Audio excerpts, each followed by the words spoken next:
Welcome, adventurers. Thanks for stopping by Drowsy Dice. Get comfortable and settle in for tonight's adventure. This story is inspired by the classic Dungeons & Dragons module, Lost Mine of Phandelver. It is the first chapter of a two-part series. Tonight, you step into the robes of a young wizard. You have been hired to escort a heavy wagon of supplies to the frontier town of Phandalin. It is a long journey, fueled by the promise of coin and the thought of a hot meal by a roaring fire. You left the safety of the academy behind, eager to prove that magic is more than just theory and ink. But out here, the open road is your classroom. The ancient woods are full of secrets, and the frontier is calling for a hero. Before we set off, if you enjoy these stories and want to support the channel, please consider liking this video and subscribing to join our party.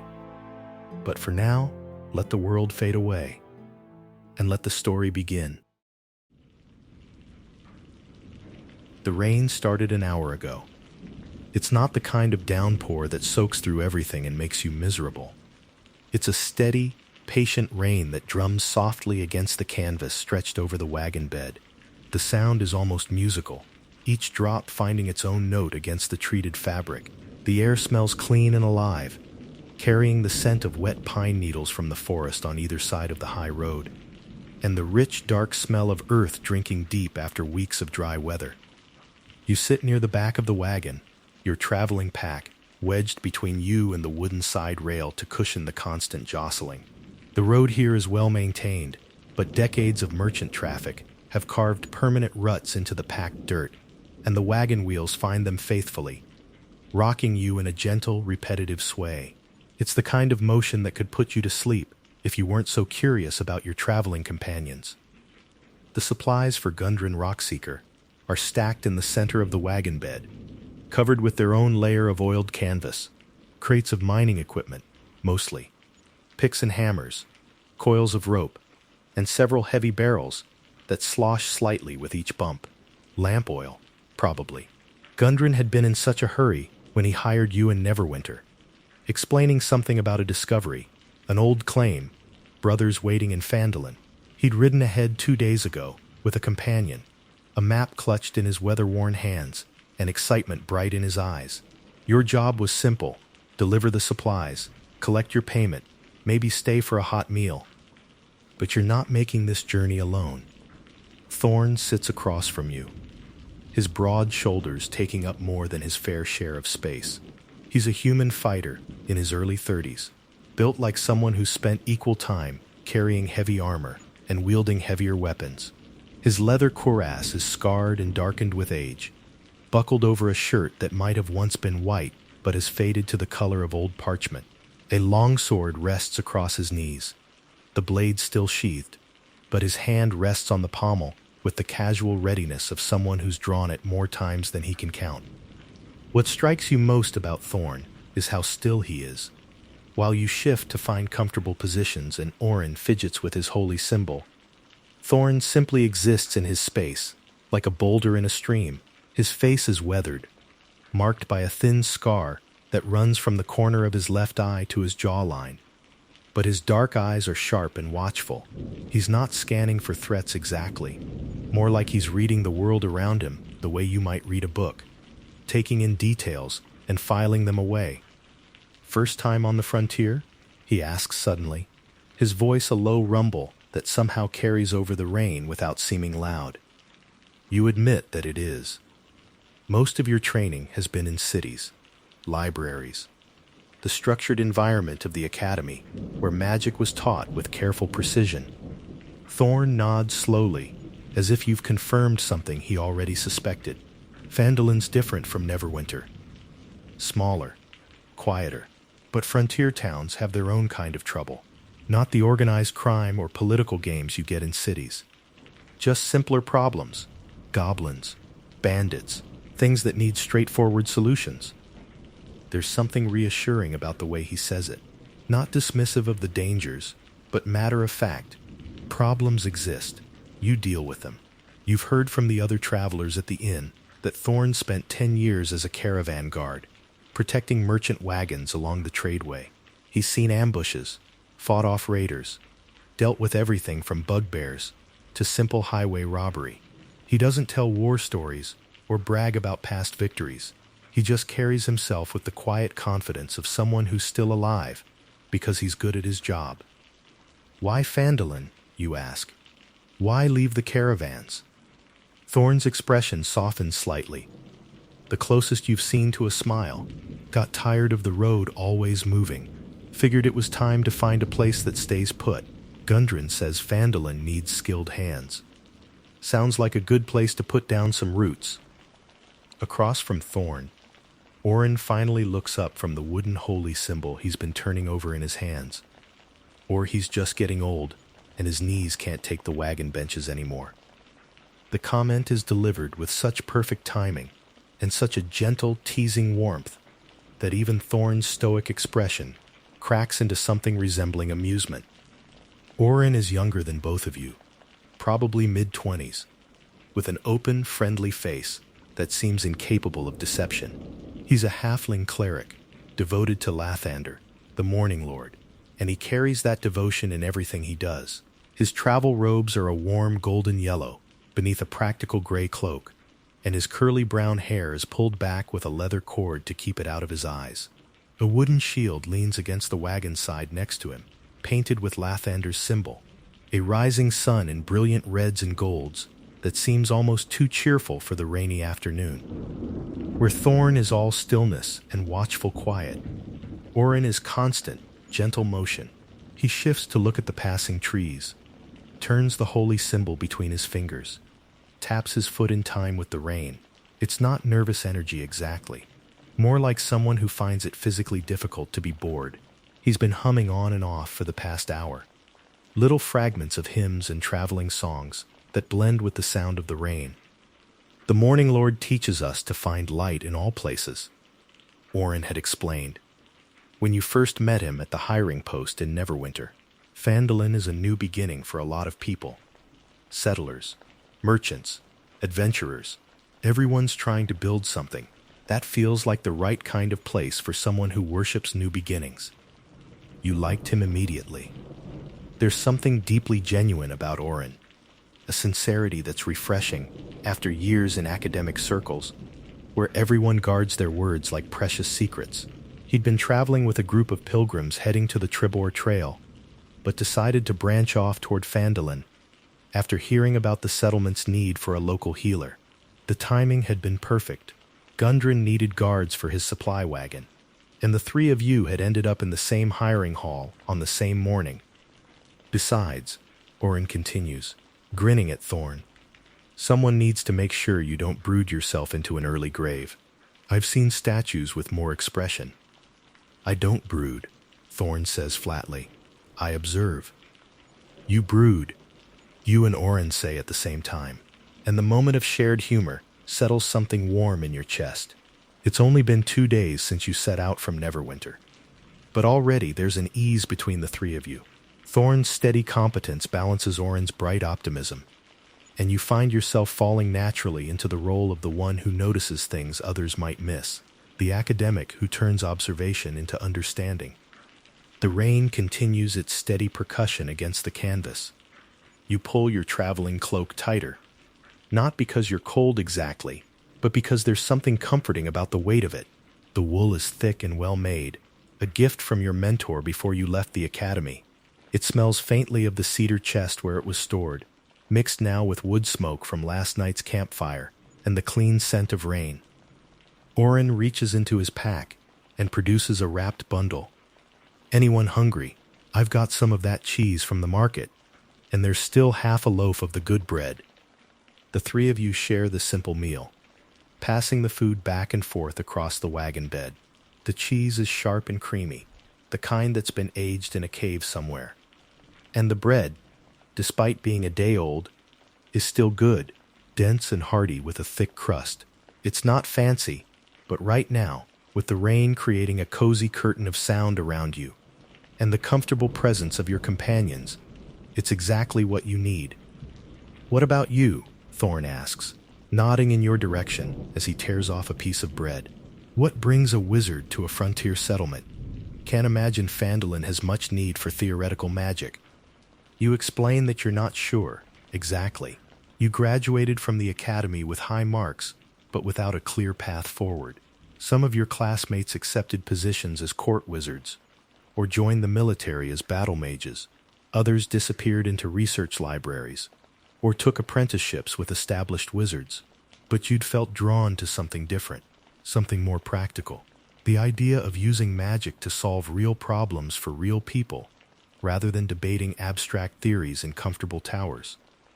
When Gundren mentioned Phandalin was a growing settlement on the frontier, something about it felt right, a place where a wizard might actually be useful, where you could prove that your years of study translated into something tangible.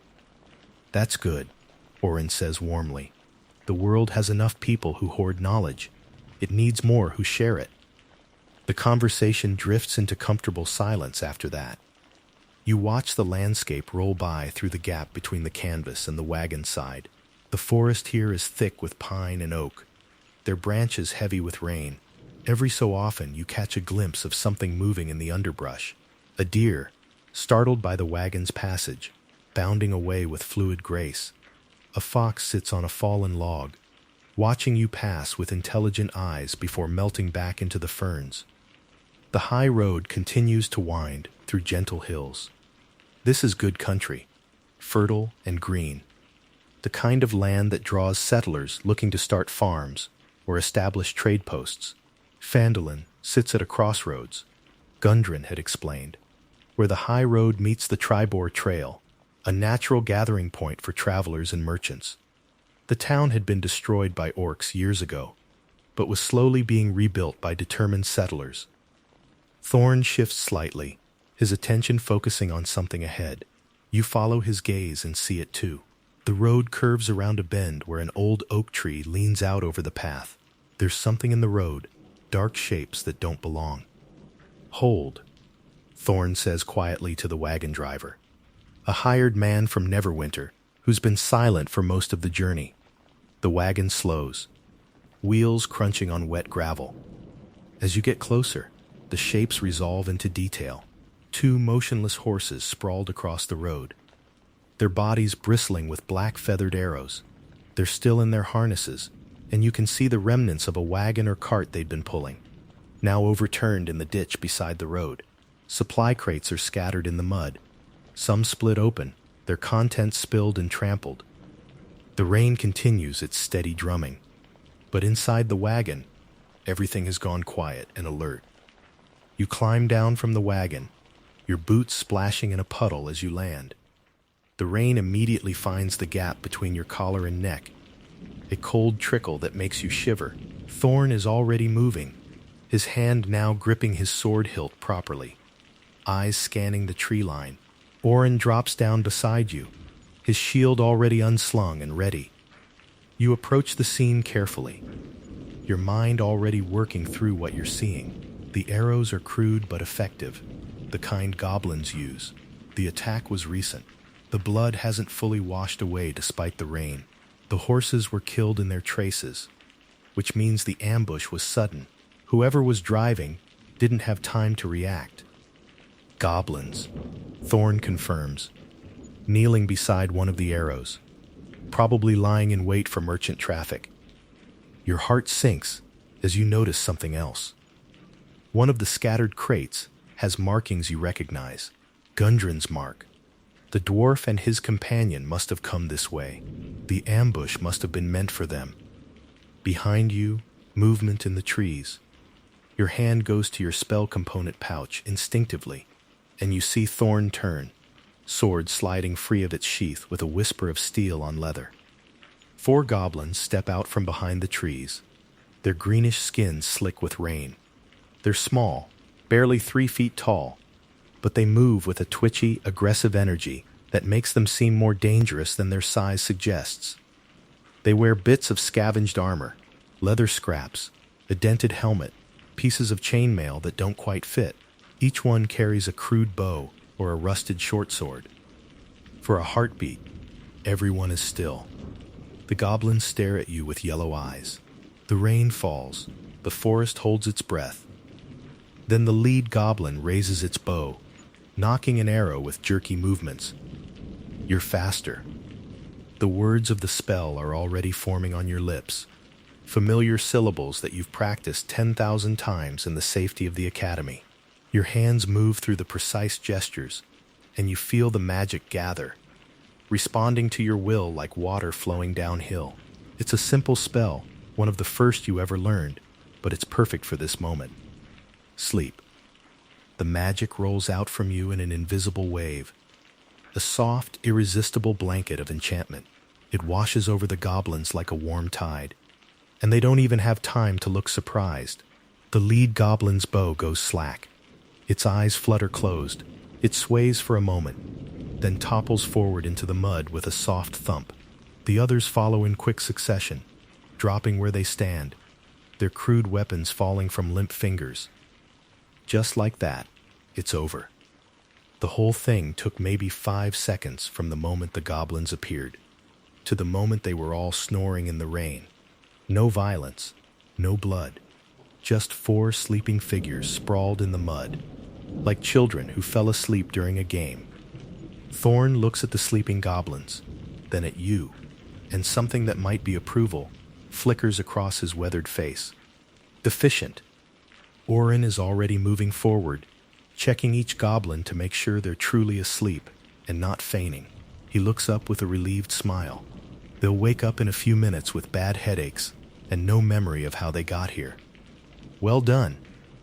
You feel the small glow of satisfaction that comes from magic used well, not the destructive power that some of your classmates favored, but precision, control, the right solution applied at the right moment.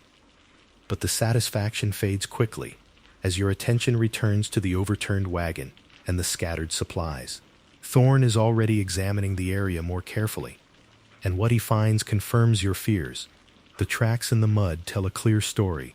The goblins ambushed the wagon, killed the horses, and dragged away at least 2 people.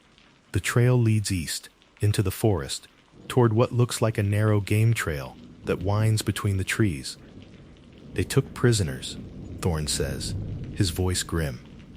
Recent, too, maybe an hour ago. Orin kneels beside the trail, his hand resting on the muddy ground.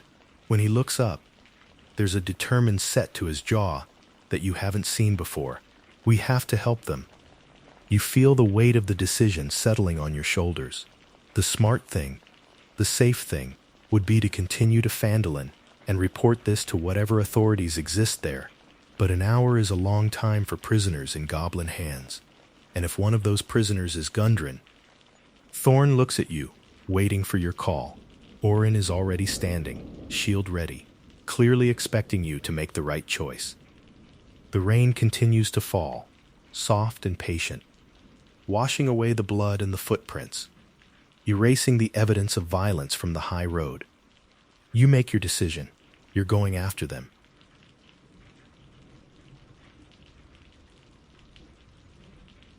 The trail is narrow, barely wide enough for single file. Branches heavy with rain, soaked leaves brush against your shoulders as you move deeper into the forest, leaving cold trails of water down your cloak. Thorn leads, moving with surprising quiet for someone his size, his eyes constantly scanning the ground for tracks. You follow in the middle, with Orin bringing up the rear, his smaller stature making it easier for him to duck under the low-hanging branches. The forest changes as you leave the high road behind. The tall pines give way to older growth, thick oaks and maples, whose canopy blocks most of the rain, but also much of the remaining daylight. The undergrowth is dense here, layers of ferns and wild berry bushes, creating walls of green on either side of the narrow path. The air smells different too, heavier and wilder, carrying the scent of moss and rotting leaves and things growing in the shadows.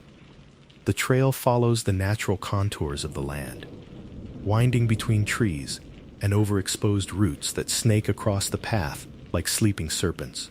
Every so often, Thorn pauses to examine a broken branch or a boot print in the soft earth, confirming that you're still on the right track. The goblins weren't trying to hide their passage. They moved quickly and carelessly, confident that no one would follow. You've been walking for maybe 20 minutes when you hear it. Water. Not the soft patter of rain, but something deeper and more substantial. A stream. Moving over rocks somewhere ahead, the sound grows louder as you continue. And soon you can see it through the trees. A clear brook about 10 feet wide, tumbling down from higher ground in a series of small cascades. The trail follows the stream uphill. The water catches what little light filters through the canopy, turning it into liquid silver. You can hear it speaking in a dozen different voices. The rushing sound of water over smooth stones. The sharper splash where it drops from one level to another. The quieter burble where it pools in shallow basins before continuing its descent. Thorn holds up a hand, signaling you to stop. He points ahead, and you see it. The stream emerges from a dark opening in a hillside, about 50 yards upstream. The cave mouth is maybe 15 feet across, partially hidden by hanging vines and the roots of an ancient tree that grows out of the rock face above it. Water spills out of the opening and down the slope, creating a natural moat of sorts. Anyone approaching would have to wade through the stream or risk the slippery rocks on either bank. You crouch behind a fallen log, the three of you taking a moment to assess the situation. The opening is dark, and from this angle, you can't see more than a few feet into the interior. But you can hear something else now, beneath the sound of the water. Voices, high-pitched and arguing, speaking in a language that sounds like rocks being ground together. Goblin. 2 guards at the entrance, Thorn whispers, pointing to movement in the shadows just inside the cave mouth, maybe more deeper in. Orin shifts beside you, his hand moving to the holy symbol at his neck. We could try talking to them. Thorn's expression suggests what he thinks of that idea, but he doesn't dismiss it outright. Goblins mostly respect strength. They'll fight if they think they can win, run if they think they'll lose. Talking usually only works if you've already proven you're the bigger threat. You consider your options, thinking through the spells you have prepared. Another sleep spell could work, but the range might be a problem. You'd have to get closer, and the sound of the stream would cover your approach only to a point. A more subtle option occurs to you. Charm person. If you could get one of the guards to think you were a friend, convince them to let you pass. You share your idea with the others. Thorn nods slowly. Better than fighting our way in. Quieter. And if it doesn't work, we still have other options. The three of you move closer, using the trees and the sound of the stream to mask your approach. The stones along the bank are slick with moss and spray, and you have to place each step carefully to avoid slipping. The cold water seeps into your boots where the stream runs across the path, but you barely notice. Your focus is on the cave entrance and the 2 figures becoming clearer as you approach. The guards are typical goblins, small, with greenish-brown skin and sharp, angular features. One wears a rusted helmet, several sizes too large, which keeps sliding down over its eyes. The other has wrapped itself in what looks like stolen blankets, pieced together into a crude cloak. They're both armed with short bows and curved daggers, and they're arguing about something in their grating language, gesturing wildly and occasionally shoving each other. You're about 30 feet away now, close enough for the spell to work. You signal Thorn and Orin to stay back, then step out from behind the tree, making yourself visible. The goblins notice you immediately. The argument stops mid-sentence. They reach for their weapons, yellow eyes widening in surprise, and then narrowing with aggressive intent. Before they can draw, you speak the words of the spell, your voice calm and friendly, as if you're greeting an old companion. The magic weaves through the air like invisible thread, finding the goblin with the oversized helmet and wrapping around its mind with gentle insistence. You watch as the creature's expression shifts from hostility to confusion to something approaching delight. "Oh, you're here," it says in broken common, its voice high and excited. It elbows its companion, who still looks suspicious. "Is friend. Friend from..." It struggles to explain how it knows you, and you can see the enchantment working to fill in the gaps in its understanding. "Is friend. Come to help with prisoners." The other goblin looks between you and its companion, clearly uncertain, but the charmed goblin is already gesturing you forward enthusiastically, apparently convinced that you belong here. You wade into the stream, the cold water rising to your knees as you cross. Behind you, Thorn and Orin follow. Moving with careful quiet, the suspicious goblin's hand stays on its weapon, but the charmed one waves it off, chattering something in goblin that sounds reassuring. The cave entrance is wide and low, forcing you to duck slightly as you enter. The temperature drops immediately, and the sound of the stream becomes louder, echoing off stone walls. The interior is dim, lit only by the gray daylight filtering in from outside, but your eyes adjust quickly. The stream runs down the center of the cave, carving a channel through the stone floor. The walls are rough and natural, dripping with moisture, draped in places with pale fungi that give off a faint ghostly luminescence. The charmed goblin leads you deeper, apparently eager to show its friend around. The cave branches ahead. You can see passages leading off in different directions, and the sound of more goblin voices echoes from somewhere deeper in the complex. The air smells of damp stone and something less pleasant, unwashed bodies, old food, the distinctive musk of goblin habitation. You follow your guide around a bend, and the passage opens into a larger chamber, and there, tied to a wooden post driven into the cave floor, is a man. He's human, middle-aged, with graying hair and torn fine clothes. There's blood on his temple, but his eyes are alert when they find yours. You see recognition flicker there, not of you specifically, but of what you represent: hope. This must be Sildar Hallwinter, the companion Gundren had mentioned, a soldier, probably, based on the quality of his gear and the way he holds himself even while bound.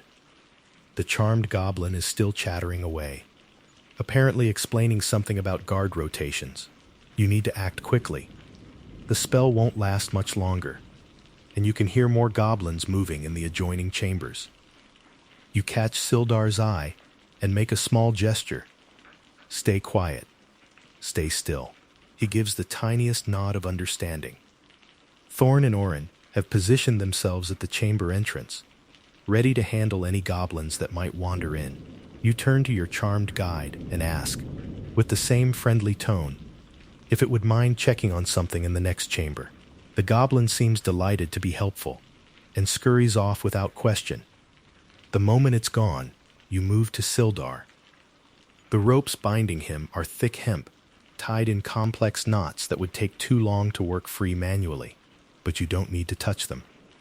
You speak the words of another spell, one of your favorites for its sheer utility. Your hand gestures in the air, and a translucent spectral hand materializes near the ropes. It's an extension of your will, as dexterous as your own fingers, but able to work at a distance. The mage hand begins working at the knots, pulling and loosening with patient persistence. Sildar watches the magical hand with wide eyes, clearly impressed. "Wizard," he whispers, his voice hoarse. "Thank the gods." The ropes fall away after about 30 seconds of work. Sildar staggers as he tries to stand, his legs clearly stiff from being bound. Then you hear it. Voices. Multiple goblins, speaking in their harsh, grating language, getting closer. The sound of footsteps on stone, coming from the passage you entered through. "Company," Thorn says quietly, his sword already drawn. The patrol rounds the corner. 6 goblins, these ones armed and alert, not distracted by petty arguments. They see you immediately, see Sildar free, see the situation for exactly what it is. For one frozen heartbeat, everyone stares at everyone else. Then the lead goblin shrieks an alarm, and chaos erupts. The goblins rush forward as a pack, crude weapons raised. Thorn steps to meet them, his sword moving in a controlled arc that catches the first goblin across the chest. The creature goes down with a yelp, and Thorn is already moving to intercept the next. 2 goblins break away from the group, trying to flank around toward you and Orin. You see them coming. See the wicked curve of their scimitars catching the dim fungal light. You don't panic. You reach for the magic, feeling it respond instantly to your will. You sidestep and thrust your hand forward.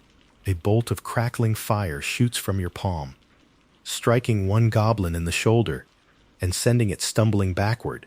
The smell of burnt leather fills the chamber. Beside you, Orin raises his holy symbol. The wooden sun disk begins to glow, soft at first, then blazing with golden radiance. He speaks a prayer in a voice that echoes with divine authority, and brilliant light erupts from his outstretched hand. Sacred flame. The radiant fire descends on the wounded goblin in a column of golden brilliance. The creature screams, scrambling away from the divine light, its crude armor smoking where the flame touched it. It's not burned in the traditional sense. The damage is deeper, more fundamental, holy energy rejecting corruption. The goblins are regrouping now, realizing they're facing more resistance than expected. 3 of them surround Thorn, trying to use numbers to their advantage. He moves with practiced efficiency. His sword work not flashy, but devastatingly effective. Block, pivot, strike, each movement economical and purposeful. Orin calls another sacred flame, and this time, the column of light descends on one of the goblins harrying Thorn. The creature howls and breaks away, its nerves shattered by the divine assault. That moment of distraction is all Thorn needs. 2 quick strikes, and another goblin falls. The remaining goblins are reassessing now. What was supposed to be an easy alarm raising has turned into a real fight, and they're losing. You can see the calculation in their yellow eyes, the weighing of courage against survival. Sildar, despite his weakened state, has armed himself with a fallen goblin's weapon. He moves to stand beside Thorn, presenting a unified front. You raise your hand again, magic crackling visibly around your fingers. Let them see it. Let them understand what they're facing. That's what breaks them. The lead goblin shrieks something in its language, and the survivors turn and run. They scramble back through the passage they came from, their footsteps echoing and fading as they flee deeper into the cave complex. Silence falls, broken only by the sound of your own breathing and the distant drip of water. "We need to go," Thorn says. "They'll be back with reinforcements." You move quickly through the passages, retracing your steps. Behind you, shouts echo through the cave. But you're already at the stream, already splashing toward daylight. Thorn leads you into the forest at a run. The sounds of pursuit start, but fade quickly. You finally make it to a small clearing, surrounded by thick brambles, with sight lines in multiple directions, and a fallen log large enough to provide cover. Only then do you allow yourself to stop, to catch your breath. You lean against a tree, your legs suddenly shaky now that the immediate danger has passed. Your hands are trembling slightly, residual magic still crackling faintly around your fingertips. You can feel that your magic has escaped you for the day. After a few moments, you collect yourself and push on. The return to the high road takes less time than the journey into the forest. Thorn finds a more direct path, and within the hour, you're back at the overturned wagon. The rain has finally stopped, leaving the world clean and dripping.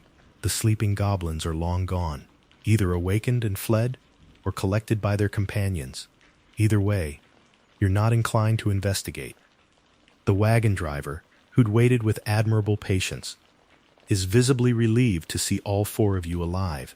He's less thrilled about the addition of another passenger, muttering something about weight distribution, but Sildar's offered gold settles the matter quickly. The sun breaks through the clouds as you continue toward Phandalin, turning the wet landscape into something almost magical. Light catches on every droplet, clinging to leaves and grass, transforming them into tiny prisms. Steam begins to rise from the road where sunlight touches puddles, creating a soft mist that hugs the ground. The air smells fresh and renewed, carrying the promise of a clear evening. As the wagon continues, Orin turns to Sildar. "Let me work," he says gently. Sildar sits back against the wagon side, and you can see now just how badly he's been treated. The bruise on his temple is dark purple, spreading down to his cheekbone. His wrists are raw and bloody where the ropes cut in. Orin places one palm against Sildar's bruised temple, the other over his heart. He closes his eyes and prays softly. Golden light blooms from his hands, warm and gentle as sunrise, where the radiance touches the bruise on Sildar's temple. The ugly purple begins to fade in visible stages, purple to blue to green to yellow, the colors of healing compressed into seconds instead of days. The swelling reduces, the skin smoothing. The raw wounds on his wrists respond next. The torn skin begins to knit together, new flesh growing with impossible speed. The dried blood flakes away as healthy skin replaces it. Within moments, only faint red lines remain. Sildar takes a deep, shuddering breath, his entire body relaxing as divine energy flows through him. After 2 minutes, Orin opens his eyes. The light fades gradually. He sits back, breathing hard from the effort. "Thank you," Sildar says, his voice thick with emotion. "I thought I was going to die in that cave." Orin pats his knee gently. "The Morning Lord teaches that every dawn is a second chance. Consider this yours." You realize your hands have stopped shaking now. "We made a good team in there," Sildar says, and there's steel in his voice now, the steel of a soldier, not a victim. "You fight well together, like you've known each other longer than a few days." Thorn grunts something that might be agreement. You and Orin exchange a small smile. The wagon pushes ahead in comfortable silence as the afternoon wears on. The landscape begins to change as the afternoon stretches toward evening. The dense forest gives way to cleared land, fields marked out with wooden stakes, though most remain unplanted. You pass a farmstead, a sturdy log cabin with smoke rising from its chimney, and a small barn behind it. A woman working in a vegetable garden waves as the wagon passes, and Orin waves back cheerfully. More signs of civilization appear. A lumber camp, where workers are stacking fresh-cut logs, a stone bridge crossing a narrow creek, and then, as the wagon crests a gentle rise, you see it spread out below. Phandalin. The town sits in a shallow valley where 2 roads meet, forming a natural crossroads. Maybe 30 or 40 buildings cluster around the intersection. Most are new construction, simple structures built for function rather than beauty, but older ruins are scattered throughout.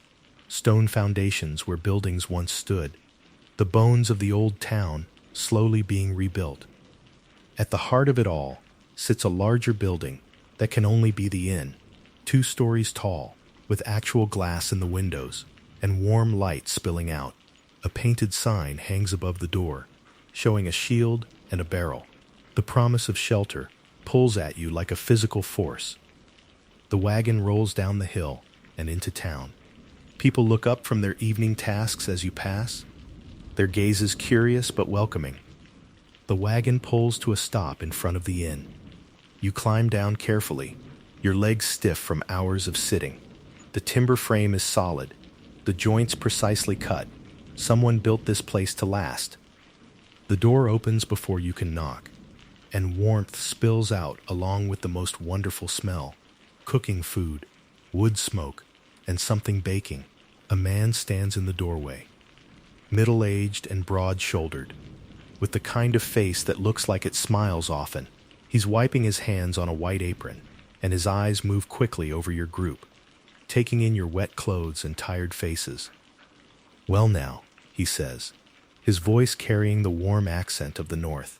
"You lot look like you could use a hot meal and a dry bed. I'm Toblin Stonehill, and this is my establishment. Come in, don't stand there dripping on the porch." You don't need to be told twice. The interior of the Stonehill Inn immediately wraps around you like an embrace. The main room is large and open, dominated by a massive stone fireplace, where a cheerful fire crackles and pops. The warmth hits you first, a wall of blessed heat that makes you realize just how cold you've been. Heavy timber beams support the ceiling, and oil lamps hang from iron hooks, casting pools of golden light throughout the space. Long wooden tables fill most of the room, though only a few are occupied at this early evening hour. A couple of locals sit near the fire, nursing mugs and talking in low voices. A family occupies a corner table, farmers, from the look of them, treating themselves to a night away from cooking. At the bar, a lone figure in a forest green cloak keeps glancing toward the door like he's expecting someone. The walls are decorated simply but thoughtfully, a collection of old tools mounted like art, dried herbs hanging in bundles from the rafters, and a few colorful tapestries that add warmth to the space. But what really captures your attention is the smell. Rich and savory, it fills the entire room, making your mouth water and your stomach remind you loudly that breakfast was a long time ago. You can identify different components: roasting meat, onions, herbs, fresh bread, all blending into something that promises comfort and satisfaction. Toblin's wife, Trelina, emerges from the kitchen, carrying a tray of wooden bowls. She's a handsome woman with laugh lines around her eyes and flour dusting her forearms. She takes one look at your group and immediately shifts into action. Sit, she insists, gesturing to a table near the fire. You're all half frozen. I'll bring food. Toblin, get them some mulled cider to start. You sink onto the wooden bench, and the relief of sitting by a fire after hours of cold and damp is almost overwhelming. Thorn settles across from you with a quiet grunt of satisfaction. Orin practically melts into his seat, golden robes steaming slightly in the heat. Sildar lowers himself more carefully, still favoring his bruised ribs, but his expression is one of profound gratitude. Toblin appears with mugs of cider, and the first sip is a revelation. It's warm and sweet with honey and spices, cinnamon, cloves, a hint of something you can't quite identify. The warmth travels down your throat and spreads through your chest, chasing away the lingering chill. You wrap your hands around the ceramic mug, feeling the heat seep into your cold fingers. You'll be wanting rooms, I expect? Toblin asks, pulling up a chair and sitting backward on it, arms folded across the backrest. I've got 3 available upstairs. Clean sheets, dry blankets, and the roof doesn't leak, which is more than some establishments in these parts can claim. Sildar handles the negotiations, still acting with the authority of someone used to command, despite his recent ordeal. Rooms are arranged, prices agreed upon. You're only half listening, your attention captured by the fire, and the gradual return of feeling to your toes. Trelena returns with a large tray, and the food she sets before you is exactly what you need. The centerpiece is a thick stew, served in deep bowls that have been warmed by the kitchen fire.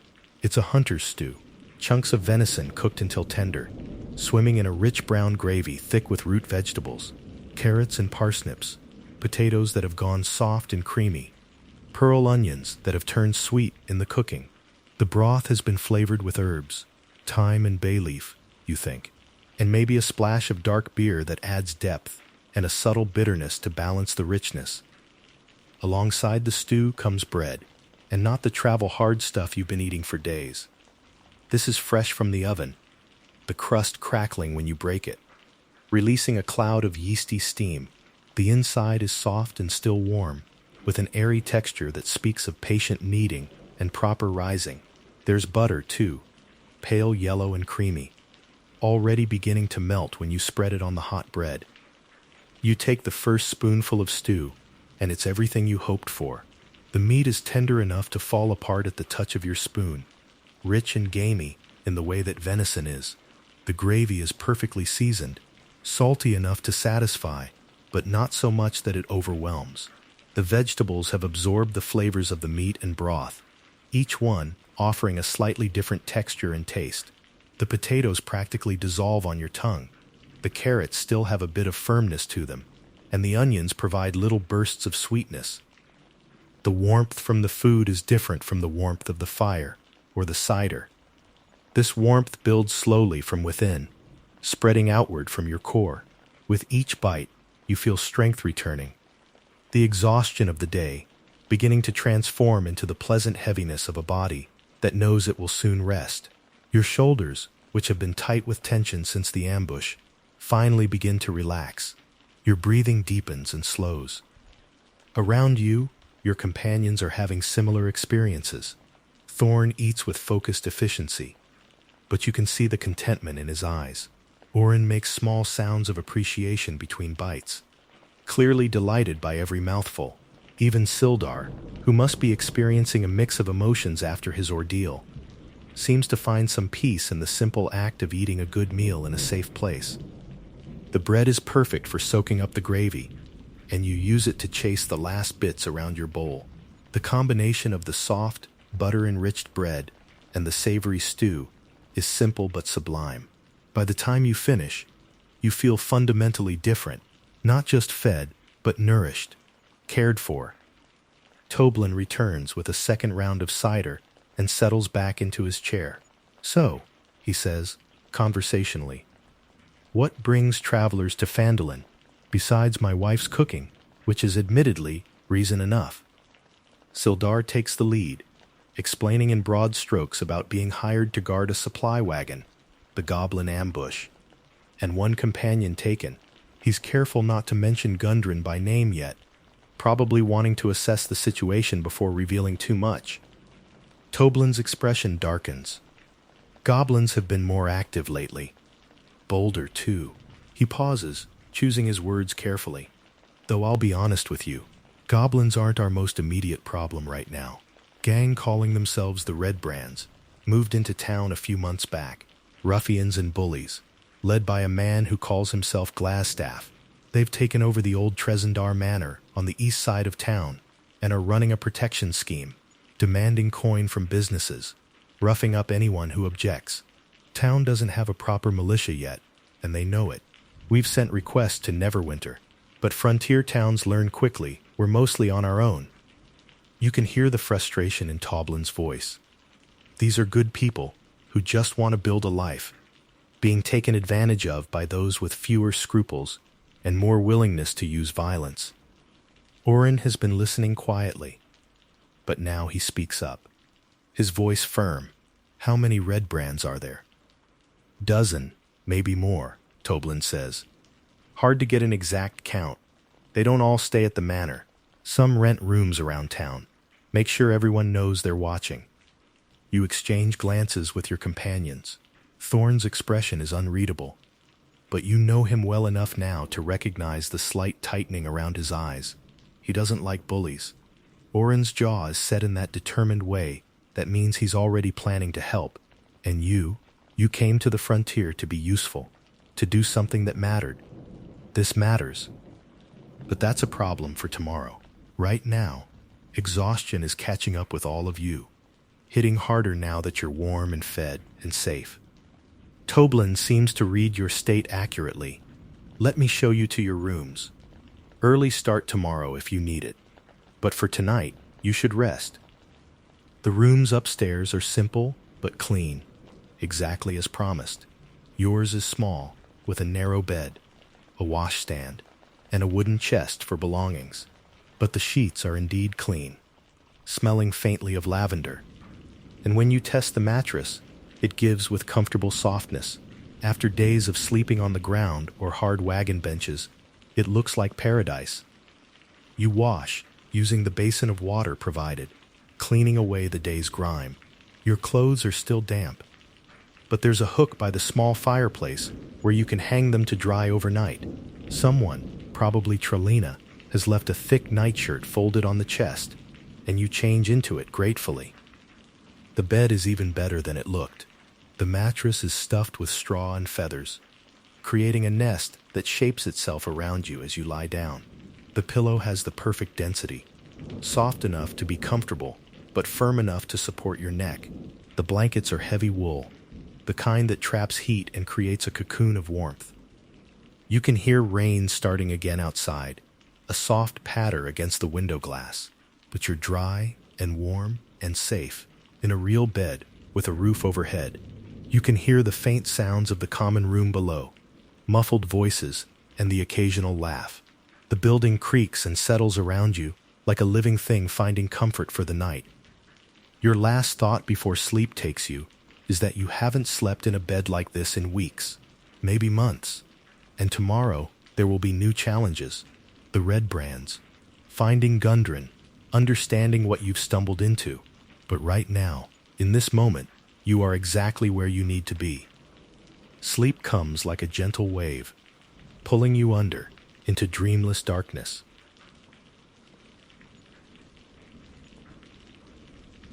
You wake to sunlight streaming through the window. For a disoriented moment, you don't know where you are. The bed is too soft. The air smells wrong, not of canvas and wood smoke, but of clean linen and baking bread. Then memory returns. Phandalin, the Stonehill Inn, safety. You stretch beneath the blankets, feeling muscles protest in the way they do after a day of hard travel, followed by proper rest. You make your way downstairs. Thorn and Orin are already at a table near the window, with coffee and simple breakfast. You join them. Sildar left early, Thorn mentions. Said he needed to find the townmaster, make an official report about the ambush. You nod, watching Phandalin wake up through the window. After breakfast, the three of you venture out to explore. The morning is clear and cool, yesterday's rain leaving everything clean and bright. The streets are packed dirt, still muddy in places, but someone has laid down wooden planks at the major intersections to serve as walkways. You make your way to the trading post, a sturdy building with Lion Shield Coster painted on a hanging sign.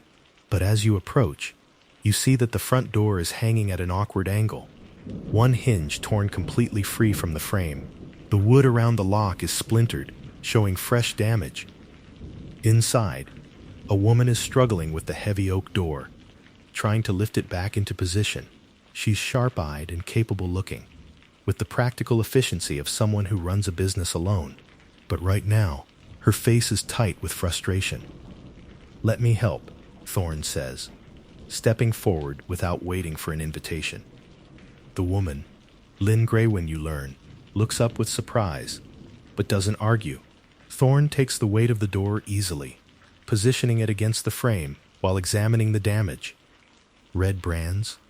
Orin asks gently, already picking up scattered nails from the porch. Lynn's jaw tightens. "Last night, they wanted supplies. I refused. They took them anyway, and did this on the way out." She gestures at the broken door to make a point. You watch Thorn work, his movements practiced and efficient. He's clearly done this kind of repair before, but the door is heavy, and he needs both hands to hold it steady while driving nails through the hinge plate. You summon your mage hand, the translucent spectral fingers materializing beside Thorn. The ghostly hand reaches into his nail pouch, selects a nail, and holds it precisely against the hinge plate, perfectly still and positioned. Thorn grunts approval and drives the nail through with 2 solid hammer strikes. The mage hand retrieves another nail, positions it. Strike, strike, another nail. The work flows smoothly, physical strength and magical precision working in tandem. Within minutes, the door is rehung. Not perfect, but solid and secure. Lynn tests it, swinging it open and closed. The hinges creak but hold. She looks at the three of you, and something in her expression shifts. The tight anger eases, replaced by something warmer. "Thank you," she says quietly. Then, louder. "The goods they stole are probably sitting in that manor right now. There's a secret passage that leads into the cellars, or so I've heard. Not that there's anything I can do about it." "Maybe there is," Orin says, and his voice carries quiet determination. "By early afternoon, you've made your decision.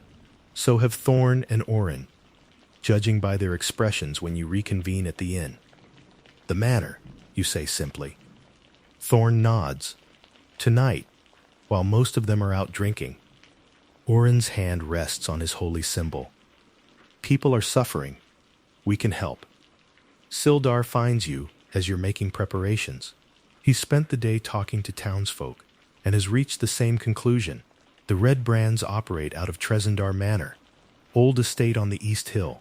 Most of it's ruins, but they've fortified the cellars underneath. That's where they keep stolen goods, prisoners if they have them. His expression hardens, and that's where we'll find their leader. As you walk toward the manor, you discuss the approach. Sildar mentions a boy named Carp Alderleaf, who found what he thinks is a secret entrance, which lines up with what Lynn mentioned earlier.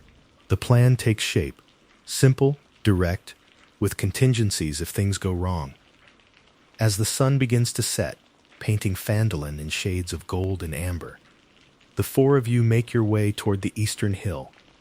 The path leads up through untended gardens, where wildflowers have claimed what were once formal beds.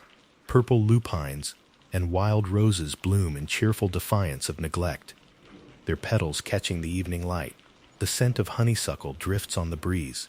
As you climb higher, Phandalin spreads out below you, the town lighting its evening lamps one by one. The moment feels peaceful, almost dreamlike, a quiet pause before what's to come.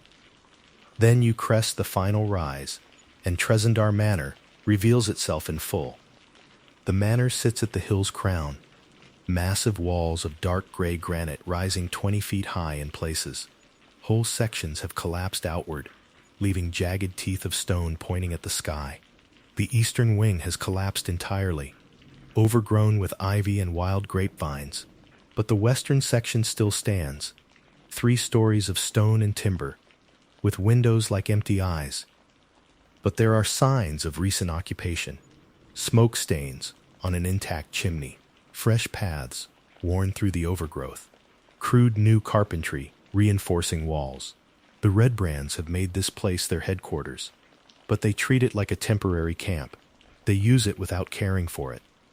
Thorn studies the structure with a tactical eye, good defensive position, but all those collapsed sections make it hard to defend. Too many ways in. Orin touches his holy symbol. So much history here. The Morning Lord teaches that all things can be renewed. Even this place could be beautiful again, with care and time. The sun touches the horizon, casting long shadows across the hillside. The entrance should be around back, Sildar says. We should move before it gets full dark. You take one last look at the manor's facade, then follow the others around the western wall, toward the secret entrance. The tunnel Carp mentioned is hidden behind a thicket of brambles, barely wide enough for Thorn to squeeze through. The opening is narrow and dark, smelling of damp earth. Orin speaks a soft prayer, and golden light blooms from his palm, pushing back the shadows. The passage slopes downward, carved through natural rock and shored up with ancient timbers. It's quiet, except for the sound of your breathing and the soft scuff of boots on stone. You realize you haven't heard Orin humming since you entered the manor grounds. The usual cheerful fragments of hymns and traveling songs have gone silent. The absence feels heavier now. The tunnel opens into the cellars themselves, a network of stone chambers that were once storage rooms and wine cellars. Now they serve as barracks, storage for stolen goods, and whatever else the Red Brands need. Orin's light reveals wooden crates stacked against walls, barrels that probably contain ale or wine, and the general disorder of a space occupied by people with no respect for it. You move through the cellars methodically. Most chambers are empty at this hour. The Red Brands are apparently out enjoying their evening, confident no one would dare interfere with their headquarters. You find the stolen lion shield supplies exactly where you expected, marked with the trading post's distinctive lion brand. Then you enter a larger chamber, and everything changes. The room was once a cistern. Crude furnishings are scattered about, rotting fabric, piles of bones, and in the center, hunched over something it's eating, is a creature you recognize from your studies. A Nothic. It's maybe 4 feet tall, pale translucent skin, stretched over twisted limbs. Its movements are jerky and bird-like as it becomes aware of your presence. But what makes it impossible to look away is the single massive eye dominating its face, the size of your fist, a bulging orb of glossy black that reflects Orin's golden light. The creature looks up, and that eye locks onto you. Then you feel it. A presence slides into your consciousness like cold oil, bringing emotions that aren't yours. You taste copper. You feel stone beneath claws you don't have. You know loneliness that spans decades. Intruders, the voice echoes in your mind. Thieves come to steal from the red brands. The mental touch carries desperate hunger, not for food, but for contact, for recognition, for anything that acknowledges it as more than a monster. Beside you, Thorn's hand moves to his sword, and Orin flinches as the telepathic presence touches his mind, but you raise a hand, stopping them. There's something in the creature's mental voice, not hostility, but loneliness. You step forward slowly, and the Nothic's head tilts almost 90 degrees, that massive eye tracking your movement. You reach into your pack and pull out a ration, dried meat and hard cheese, holding it out in your open palm. "We're not here to hurt you," you say, "and we're not stealing. We're returning what was stolen from the people above." You feel its consciousness brushing against yours again, but gentler this time, curious, reading your intent, tasting the truth in your words. "You speak truth," the voice acknowledges, "and now there's wonder in it. Rare. Most who come here speak lies. The red cloaks speak only lies." A pause. "You are not like them." "No," you agree, "we're not." You set the ration on the floor and step back. The creature scuttles forward, long fingers snatching the food, but instead of devouring it, it just holds the offering, as if it can't quite believe someone gave it something freely. "The red cloaks keep me here," it says, bitterness sharp in the mental voice. "Promise me food, knowledge. But they bring only threats and stale bread. They use me to frighten, to guard. But they do not see me. I am forgotten." There's weight to that word. Forgotten, that carries decades of isolation. "If you let us pass," you say carefully, "the red brands won't be in a position to keep anyone anywhere. You'll be free to go." The massive eye blinks, and you sense the creature considering. The mental presence recedes, becoming more respectful of your boundaries. Then it shuffles to the side, clearing a path to the passage beyond. One long-fingered hand gestures toward the opening, with something approaching courtesy. "Go then," it sends. "The red cloaks deserve what comes." And you, a pause, and you feel gratitude brushing against your thoughts, tentative and unpracticed. You remembered I was more than a monster. That is worth remembering. You move past, and as you do, you feel a final whisper in your mind. Not words this time, but an emotion so pure and simple, it needs no translation. "Thank you." The mental touch withdraws, leaving your thoughts suddenly empty and quiet. You glance back once to see the Nothic still holding the ration, that great eye watching you go, not with hunger or malice, but with something that might almost be hope. For a moment, there's only silence. The sound of your boots on stone, the weight of what just happened sinking in. The passage beyond leads to what must have been the manor's study, now converted into someone's private quarters. It's markedly different from the rest of the cellars. Cleaner, organized, with actual furniture instead of stolen crates. Bookshelves line one wall, filled with leather-bound volumes. A proper desk sits in the center, covered with papers and maps. And behind that desk, moving to gather documents with quick, nervous movements, is a man in elegant robes. He looks up as you enter, and his hand immediately goes to the staff leaning against the desk. He's human, perhaps 40, with neat features and the soft hands of someone who's never done manual labor. His robes are quality, dark blue silk embroidered with silver thread. This must be glass staff, but it's the staff that tells you everything you need to know. The wood gleams with enchantment, and the crystal set in its head pulses with contained magic. "You shouldn't be here," he says, and there's more fear than threat in his voice. He raises the staff. Crackling energy forms at the crystal tip. Building rapidly, he speaks a word of power, and 3 missiles of force shoot toward you, glowing bolts that streak through the air with unerring accuracy. You can't dodge them. But you're not alone. Thorn moves like a striking snake, stepping between you and the attack. He braces, and the missiles slam into his armored chest with 3 sharp impacts. The magical bolts leave scorch marks on his cuirass, but don't penetrate. Thorn grunts under the force, but doesn't give an inch. Glassstaff blinks, clearly not expecting his spell to fail. He raises the staff again, energy already gathering for a second volley. Your eyes dart across the room, taking in the details. The desk between you, covered in scattered papers and maps. The bookshelves, the heavy velvet curtains, and most importantly, the sheer chaos of loose parchment covering every surface. You make your choice in a heartbeat. Instead of targeting Glassstaff, you target the desk. You raise your hand and focus. You feel the magic respond as a gust of wind erupts from your palm and slams into the desk's surface.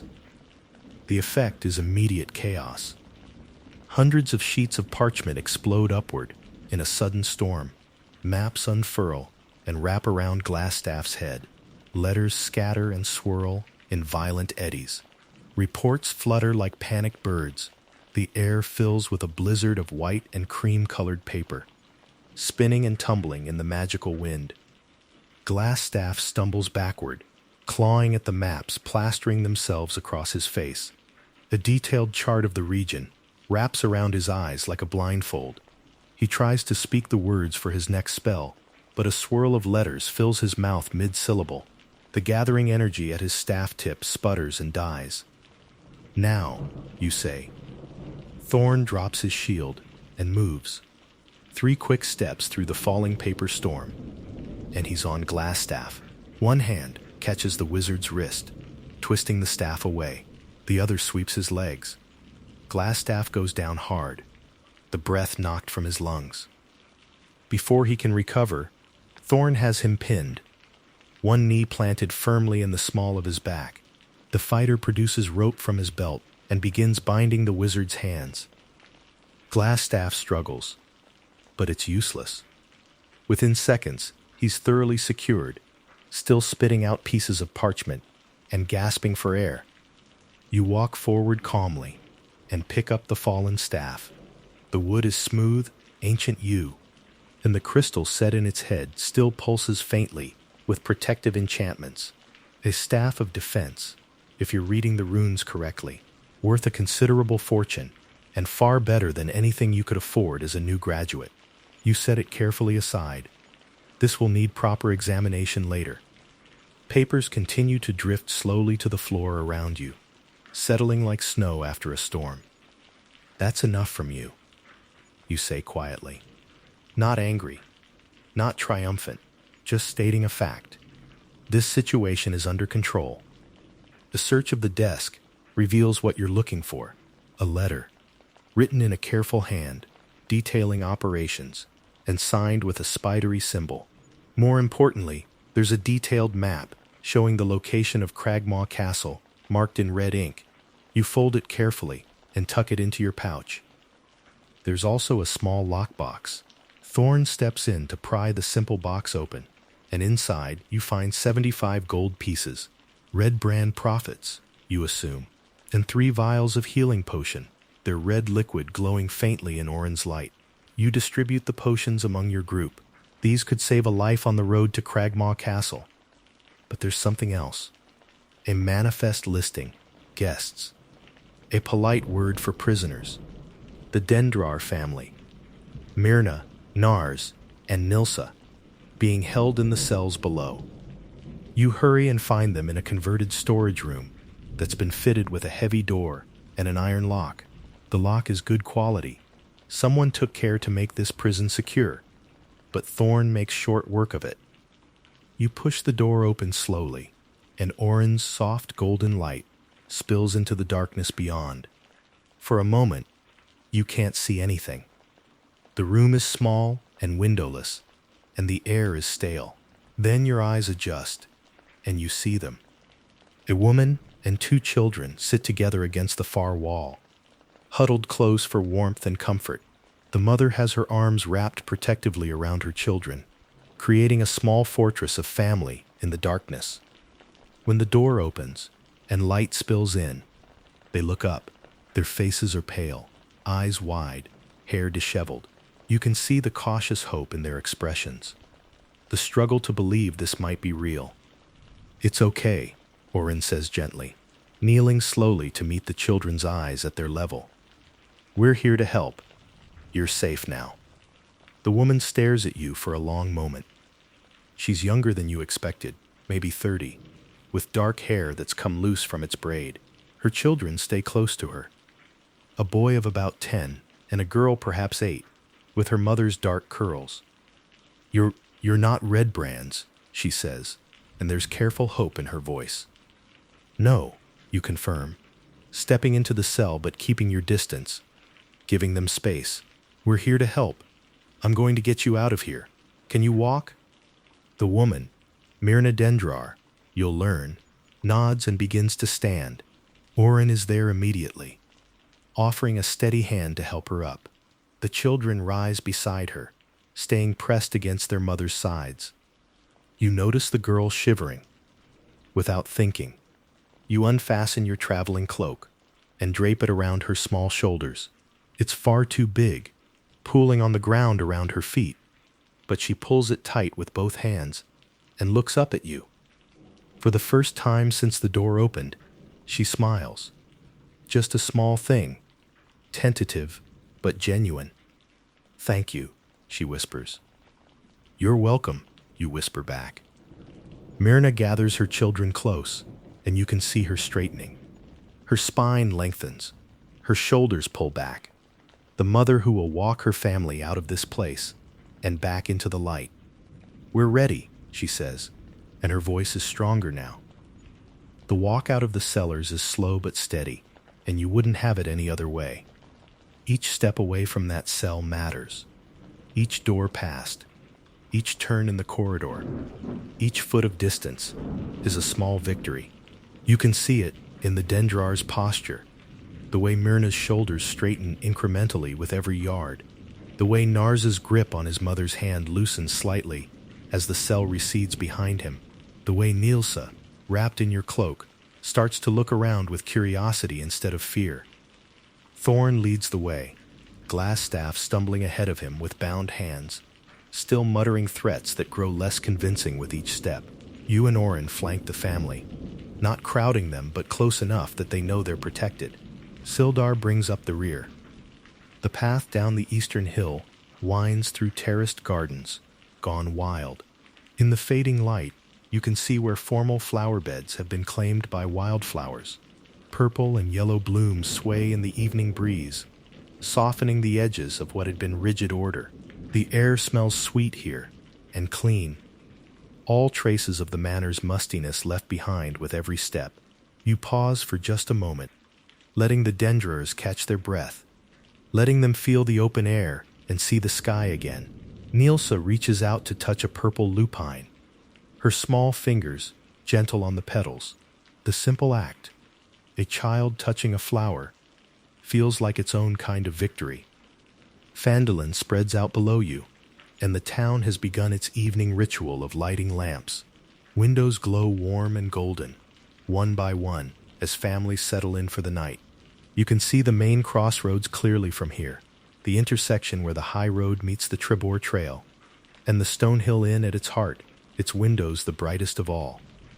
The walk is quiet at first, just the sound of footsteps on packed earth, the rustle of Nilsa's borrowed cloak dragging behind her, the occasional murmur from Myrna to her children. But it's a good quiet, the kind that comes after fear has passed, after survival becomes certainty. You're halfway down the hill when someone spots you. An older man closing his shop glances up toward the manor. He freezes, staring at your group. You see his eyes widen as he recognizes the Dendrars, as he registers Glassstaff in bonds. He runs into the street, shouting, "They're back! The Dendrars are back!" The effect is immediate. Doors open. Within moments, half the town is pouring into the street, drawn by his cry and the spreading wave of realization. The red brands have fallen. By the time you reach town center, a crowd has gathered. Someone starts to clap. Slow at first, then faster. Others join in, and suddenly, the street erupts in applause. Not polite appreciation, but genuine, heartfelt celebration. The kind of applause that says, "We didn't think anyone was coming. We didn't think anyone cared. We thought we were alone." Myrna stops walking, overwhelmed by the sight of her neighbors, her community, gathering to welcome her home. Her hand goes to her mouth, and tears stream freely down her cheeks now. But she's smiling through them. A man breaks from the crowd, mid-40s, wearing a blacksmith's apron, still dusted with coal, his face streaked with soot. He runs toward Myrna with the graceless desperation of someone who thought he'd lost everything.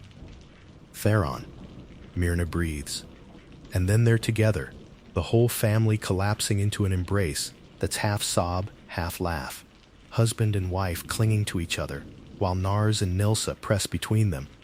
All four of them, holding on like they'll never let go. The applause grows louder. Lynn emerges from the crowd, her sharp eyes already cataloging the crates Thorn is carrying. She sees the lion shield coster mark on the side of one, and her stern expression cracks into something softer. She nods at you, a small gesture, but weighted with gratitude and respect. Sister Gariele appears from the direction of the shrine, moving quickly despite her age. She goes straight to Myrna, gently extracting her from her husband's embrace, just long enough to look her over, checking for injuries with practiced hands. "You're all right?" she asks. "All of you?" "We are now," Myrna says, and she reaches out to pull you into the conversation. "Because of them. They came for us. They fought for us." More faces turn toward you, toward Thorn and Orin and Sildar, toward this group of strangers who arrived yesterday and changed everything. The town guards take custody of Glassstaff, who's still muttering about lawyers and consequences, but nobody's listening anymore. As you walk toward the inn, surrounded by grateful townsfolk and warm lamplight, you hear it. Orin is humming again, one of his traveling hymns, the melody bright and hopeful.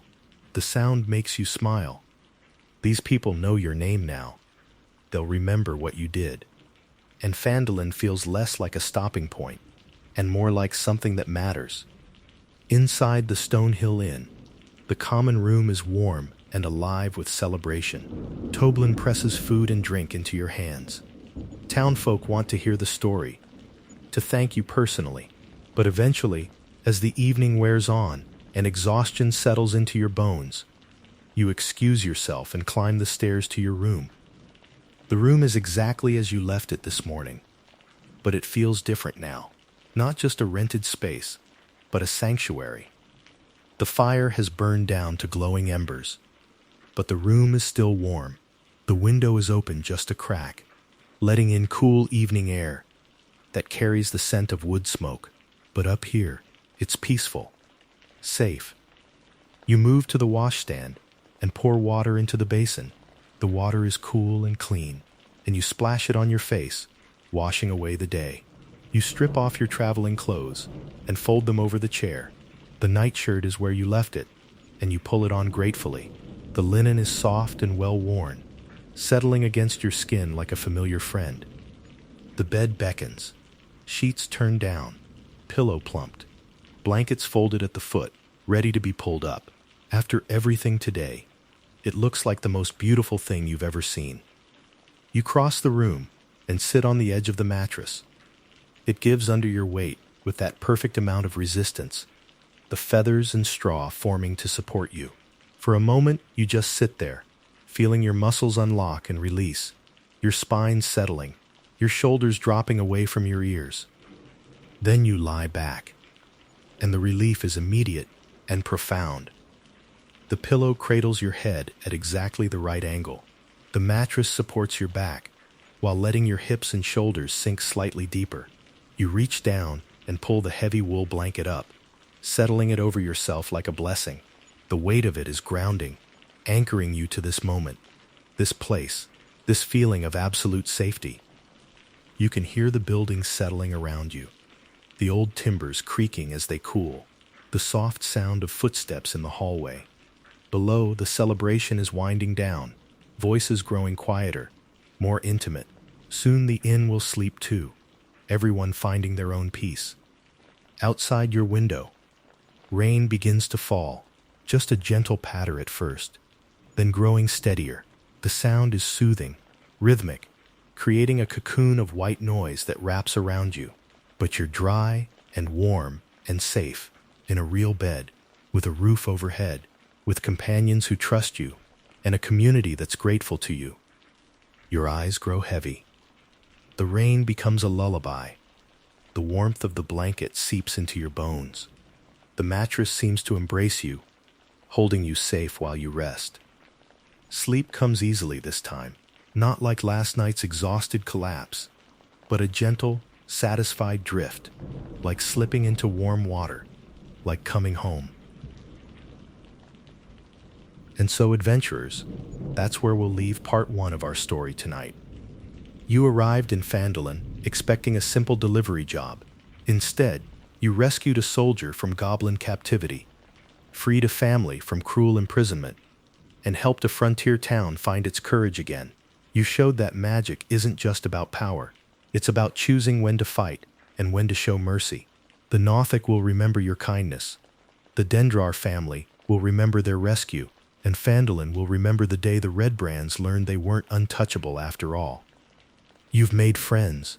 Thorn's steady competence, Orin's bright compassion, and Sildar's grateful respect. You've proven yourself not just as a wizard, but as someone this community can count on. But the adventure isn't over. Gundren Rockseeker is still out there, held prisoner at Cragmaw Castle, and somewhere beyond that lies Wave Echo Cave, the lost mine that started all of this. The map is in your pouch, your companions are by your side, and tomorrow, the real journey begins. But that's part 2's story. For tonight, rest easy in the knowledge that you've done something good, something that matters. You've found a place where your magic makes a difference, and people who value what you can do. The fire in the Stonehill Inn burns warm. Your bed upstairs is waiting, and outside, Phandalin sleeps a little safer than it did last night. Sleep well, adventurer. You've earned it.